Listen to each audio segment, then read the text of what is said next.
सुप्रभात विद्यार्थियों। हिंदी अध्ययनशाला में हम लोग हिंदी अध्ययन के लिए उपस्थित हैं। आप लोग भी अपनी पठन सामग्री लेकर हिंदी अध्ययन में उपस्थित हुए होंगे। यदि पठन सामग्री नहीं लाए हैं तो वीडियो को यहीं रोकें और पठन सामग्री लेकर आएं, फिर इसके बाद अध्ययन में शामिल हों। आज हम पाठ 3 अपशगुन नामक पाठ से अभ्यास कार्य को करेंगे और इस अभ्यास कार्य के अंतर्गत सर्वप्रथम बहुप्रतिभा सिद्धांत प्रश्नों के उत्तरों को समझेंगे।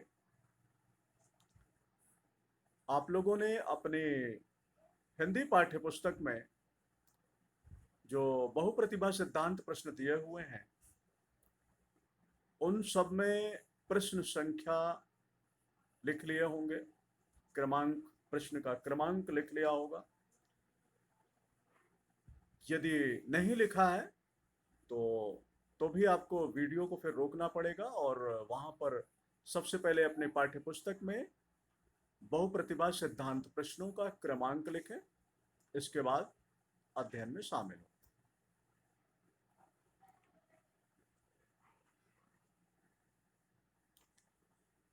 बहुप्रतिभा सिद्धांत में पहला प्रश्न दिया हुआ है, किस वाक्यांश से हमें पता चलता है कि पंडित जी बहुत अधिक अंधविश्वासी हैं?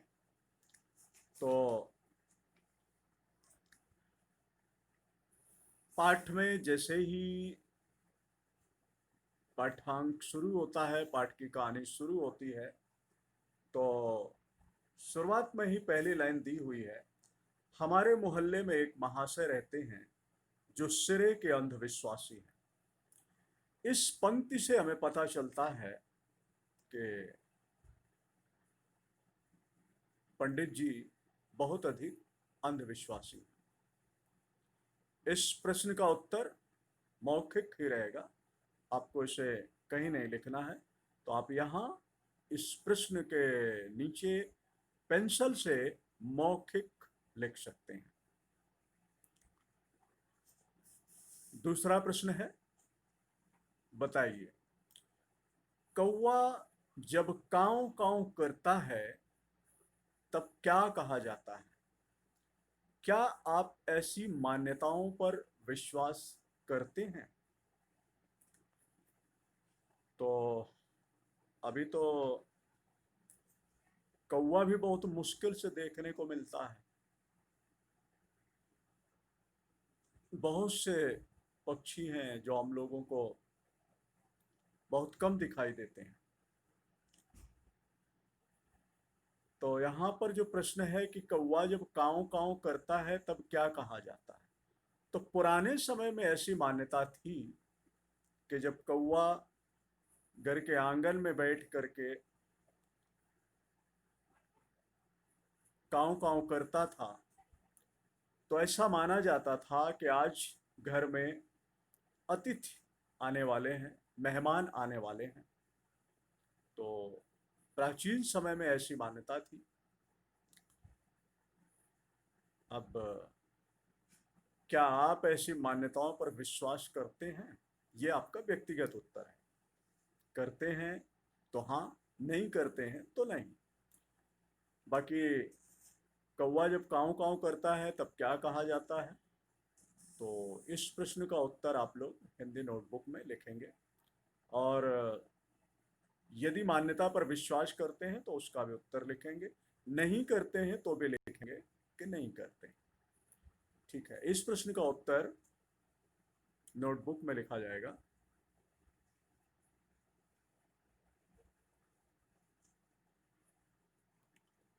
अगला प्रश्न है, पंडित जी का अभिनय करते हुए उनके संवाद बोलिए। संवाद मतलब डायलॉग, जो पाठ में पंडित जी के द्वारा जो बोला गया वही संवाद है। तो इस प्रश्न का उत्तर तो कहीं लिखना नहीं है, बल्कि इसे क्रिया रूप में आप लोग घर में स्वयं ही पंडित जी बन करके और उनके संवादों का अभिनय करें। तो मौखिक लिख लीजिए, ये क्रिया मौखिक होगी और इसे आपको स्वयं ही करना है। अगला प्रश्न है, ज्यों त्यों का प्रयोग करते हुए एक वाक्य बनाइए। ज्यों, मोहन जो ही घर से बाहर निकला, रवि ने उसके पैर में एक डंडा मार दिया। मोहन जो ही घर से बाहर निकला, त्यों ही रवि ने उसके पैर में एक डंडा मार दिया। मैं जो ही पुस्तक लेकर पढ़ने के लिए बैठा, त्यों ही विद्युत चली गई,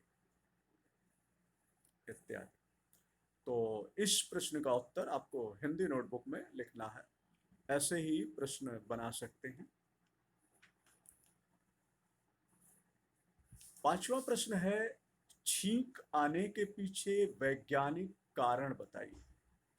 छींक क्यों आती है, इसका वैज्ञानिक कारण क्या है विज्ञान के अनुसार? तो छींक आने का मुख्य कारण है कि जब हमारे नासिका में यानी हमारे नाक में सूक्ष्माणु यानी सबसे सूक्ष्म से भी सूक्ष्म अणु वायरस नाक के अंदर प्रवेश करते हैं, तो हमारे शरीर की जो क्रिया है उन सूक्ष्माणुओं को बाहर निकालने के लिए जिस प्रक्रिया को अपनाती है वह छींक कहलाती है। तो छींक आने का कारण ये है।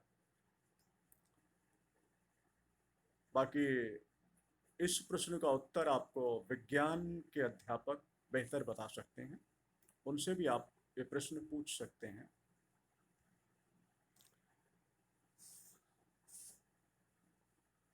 मेरे अनुसार छींक आने का कारण यही है।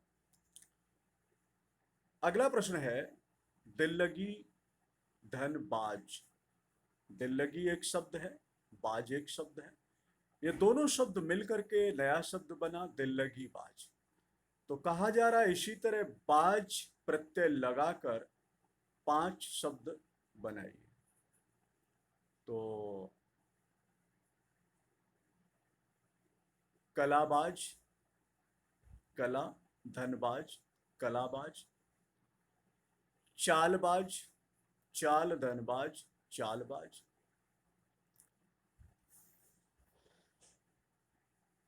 दगा धनबाज, दगाबाज,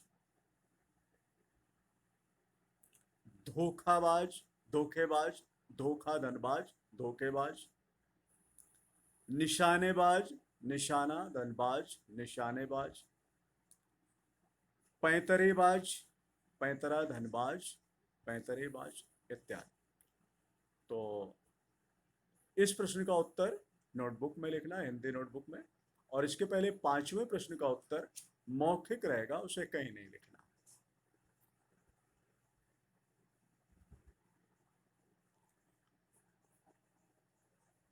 अगला प्रश्न है, प्राचीन काल में घोड़ों का उपयोग किस तरह से किया जाता था? तो प्राचीन काल में घोड़ों का उपयोग मुख्यतः सवारी के लिए किया जाता था। तो आप यहाँ यही पुस्तक पर ही लिख सकते हैं, सवारी के लिए। मुख्य प्रयोग इसका था सवारी के लिए। अगला प्रश्न है, यदि ऐसी परिस्थिति आपकी होती तो आप तांगे वाले को मजदूरी देते या नहीं? कारण सहित उत्तर दीजिए। कैसी परिस्थिति? जो पंडित जी की हो गई थी। तो व्यक्तिगत उत्तर है ये। यदि आप तांगे वाले को पैसे दे रहे हैं तो क्यों दे रहे हैं उसका भी उत्तर लिखना होगा, और यदि नहीं दे रहे हैं तो क्यों नहीं दे रहे हैं ये भी आपको लिखना होगा। तो व्यक्तिगत उत्तर है, इसे आप अपने अनुसार समझकर हिंदी नोटबुक में लिखेंगे। आप क्या समझते हैं, यदि पंडित जी की जगह आप होते तो तांगे वाले को पैसे देते या नहीं देते? तो समझकर अपने ही समझ के अनुसार उत्तर लिखेंगे।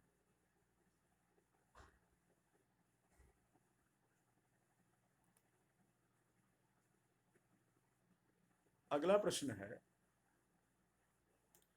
पंडित जी का यह फैसला सुनकर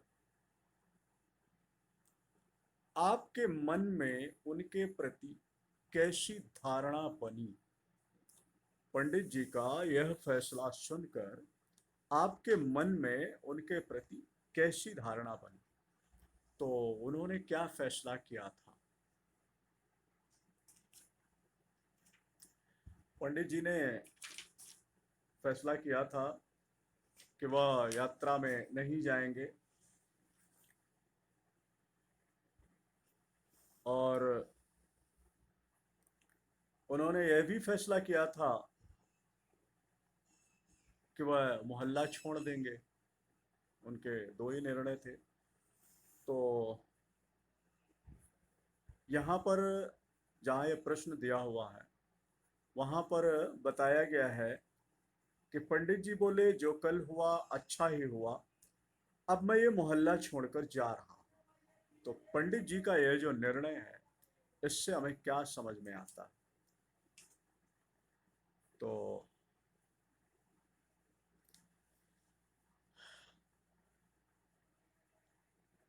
पहली बात तो पंडित जी अंधविश्वासी हैं, जो आज के शिक्षित समाज में इन अंधविश्वासों के लिए कोई जगह नहीं बची है। और दूसरी बात, यदि हम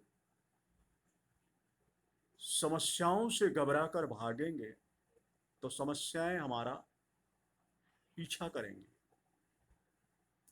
यदि हम समस्याओं के आने पर उनका समाधान सोचेंगे तो शायद हमारे अंदर समस्याओं से लड़ने, उनका समाधान निकालने की विशेष क्षमता विकसित होगी। तो इस स्थिति में तो मेरे अनुसार तो पंडित जी के प्रति यह धारणा है कि पंडित जी अनावश्यक अंधविश्वास का सहारा लेकर के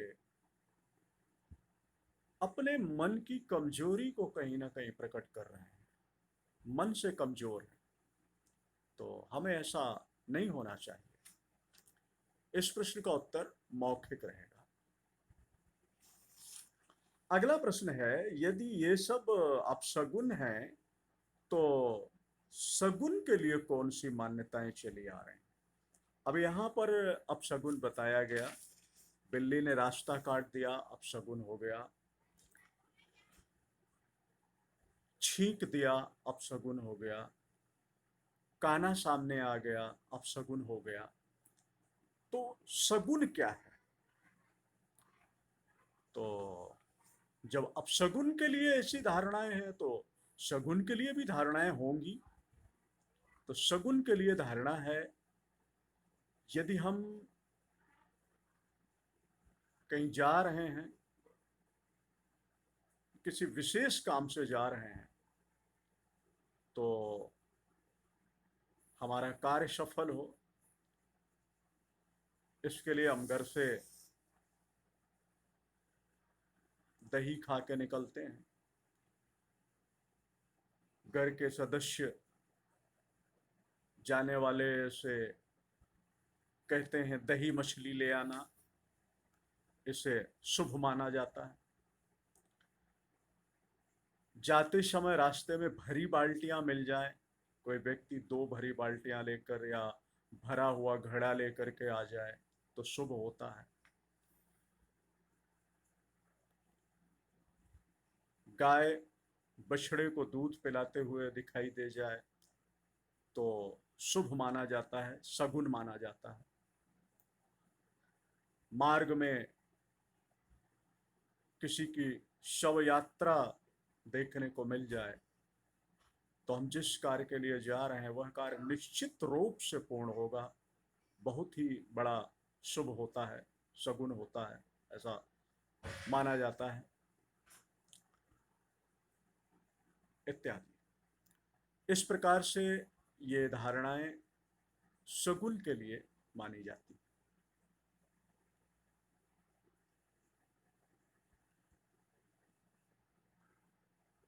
अगला प्रश्न है, 4 4 5 5 युग्म है और ये पुनरुक्त शब्द कहलाते हैं। पुनरुक्त यानी जो पुनः वही शब्द बार बार आ रहे हैं, तो इन्हें पुनरुक्त शब्द कहा जाता है। 4 4 5 5 राम राम इत्यादि।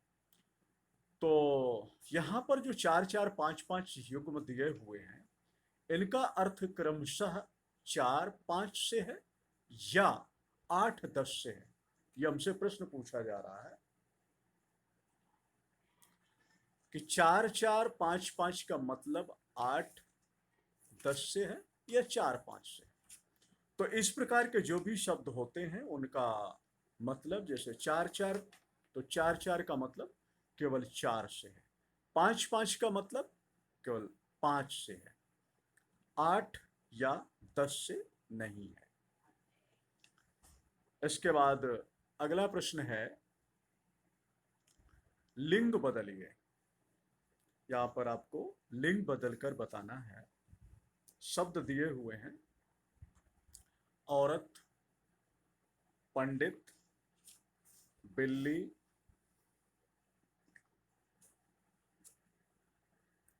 और ब्राह्मण। तो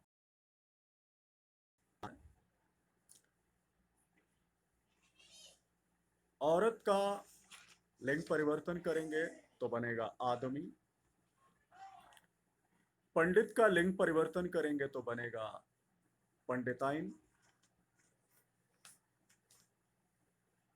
बिल्ली का लिंग परिवर्तन करेंगे तो बनेगा बिलाव या बिल्ला, तो बिलाव सही शब्द है। ब्राह्मण का लिंग परिवर्तन करेंगे तो बनेगा ब्रह्मणी। इसके बाद अब हम लोग अगले प्रश्न की ओर बढ़ते हैं, जहां पर हमें क्रिया विशेषण चुनकर लिखना है। क्रिया विशेषण क्या होता है? ऐसे शब्द जो संज्ञा या सर्वनाम की विशेषता बताते हैं उन्हें विशेषण कहते हैं। लेकिन यहां पर पूछा जा रहा है क्रिया विशेषण। तो ऐसे शब्द जो क्रिया की विशेषता बताते हैं उन्हें क्रिया विशेषण कहते हैं। तो हमें वाक्य में कुछ वाक्य दिए गए होंगे, उनमें क्रिया की विशेषता बताने वाले शब्दों को चुनना है, छांटना है, पहचानना है और अलग करके लिखना है। प्रश्न संख्या 8, नीचे दिए गए वाक्यों से क्रिया विशेषण शब्दों को चुनकर लिखिए। क्रिया विशेषण क्रिया की विशेषता बताने वाले शब्द। पंडित जी कड़क कर बोले। यहां पर क्रिया क्या है? यहां क्रिया है बोलना। और कौन बोल रहा है? पंडित जी बोल रहे हैं। तो कर्ता कौन हो गया? पंडित जी। और क्रिया बोलना। पंडित जी करता है और उनके द्वारा जो क्रिया हुई वो बोलने की क्रिया हुई। अब कैसे बोले पंडित जी? तो जो क्रिया के होने का जो तरीका बताया जा रहा है वो क्या है? कड़क कर। तो ये क्रिया की विशेषता हो गई। क्रिया किस प्रकार हुई वो विशेषता यहां पर बताई गई। तो पंडित जी कड़क कर बोले, इस वाक्य में क्रिया विशेषण है कड़क कर। कड़क कर क्रिया विशेषण। सामने ही वाक्य के सामने रिक्त स्थान दिया गया है, यहां पर उत्तर लिखना है। तांगे वाला घंटा भर खड़ा रहा। क्रिया हो रही है खड़े रहने की, और कौन खड़ा रहा? तांगे वाला। तो अब यहां पर क्रिया घंटा भर यानी समय बताया जा रहा है। तो घंटा भर क्रिया विशेषण। तुम लोग आज जी भरकर छींक लो। तो यहां पर छींकने की क्रिया हो रही है, और किस प्रकार से? जी भरकर। तो आज जी भरकर क्रिया विशेषण। वह कहते हुए घर भीतर चले गए। तो यहां पर क्रिया विशेषण भीतर चले गए। तो भीतर क्रिया विशेषण। सामने ही उत्तर लिखेंगे। इसके बाद अगला प्रश्न है जिसमें हमें प्रेरणार्थक क्रिया में वाक्य को बदलना है। वाक्य दिए गए होंगे, उन्हें प्रेरणार्थक क्रिया में बदलना है। प्रेरणार्थक क्रिया क्या होती है?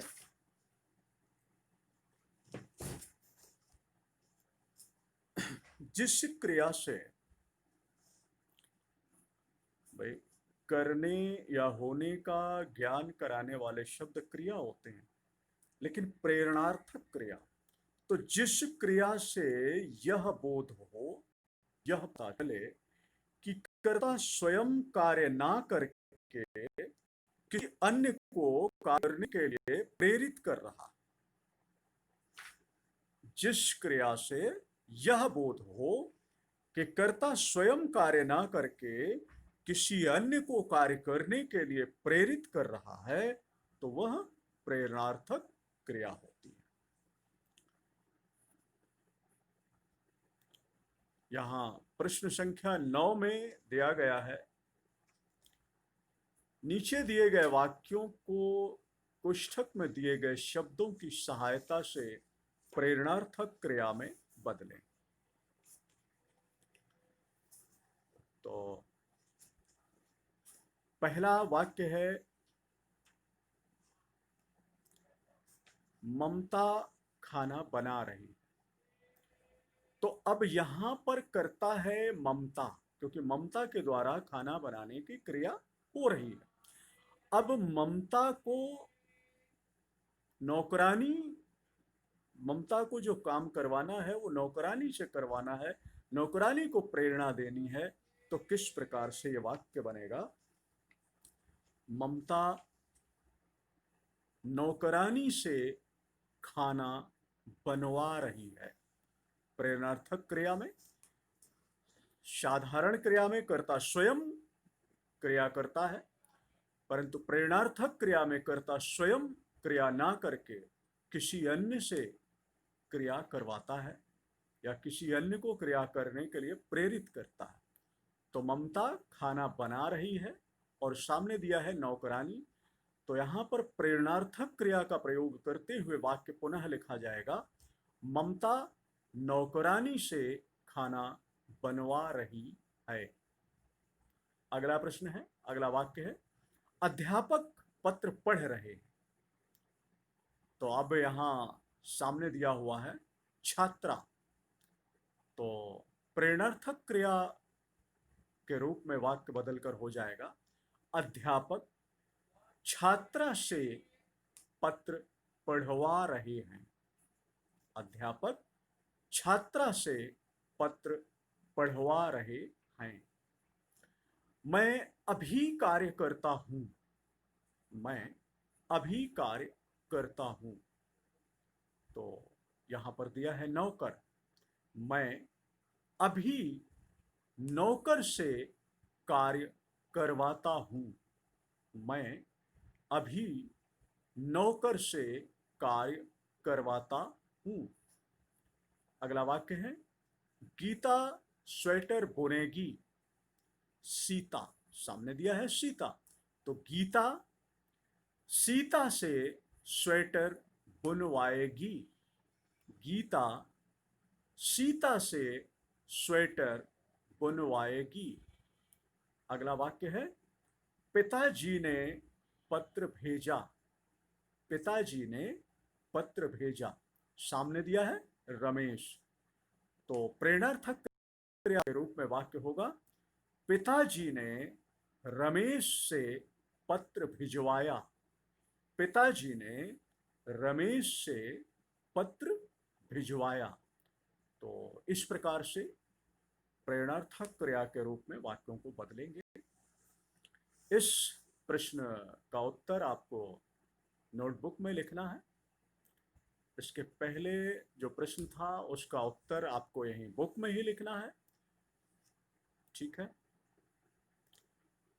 अब बारी है गृह कार्य की। तो गृह कार्य में आपको प्रश्न संख्या 8, 9 तथा बहुप्रतिभा सिद्धांत के प्रश्नों को हिंदी नोटबुक 1 में लिखकर पूरा करना है। प्रश्न संख्या 8 पुस्तक में ही लिखना है, पाठ्य पुस्तक में ही लिखना है। 9 को हिंदी नोटबुक में लिखना होगा। बहुप्रतिभा सिद्धांत के बहुत से प्रश्नों के उत्तर तो मौखिक थे, कुछ नहीं लिखना था, और जो लिखने हैं तो वो मैंने वहां पर बताया है। तो उन प्रश्नों के उत्तर आप लोग हिंदी नोटबुक 1 में लिखेंगे, लिखकर पूरा करेंगे। इसके बाद आज का अध्ययन क्रम यही समाप्त होता है। धन्यवाद।